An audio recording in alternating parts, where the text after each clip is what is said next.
So, ito na guys, yung napag-grocery ito yung grocery namin. So, yun yung mga pagkain na binabudget namin for the rest of the week. So, yung total na weekly na grocery namin ngayon guys is 329.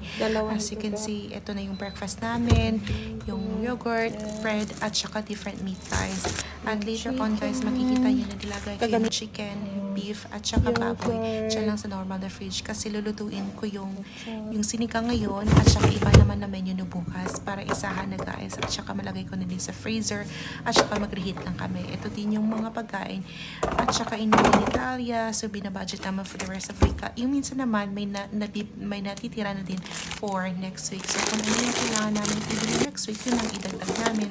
So minsan din gusto din namin yung mga treats minsan kasi puro lang gulay. So kapag may kailangan din kami throughout the week na kailangan namin magpunta again sa butcher o sa ibang shop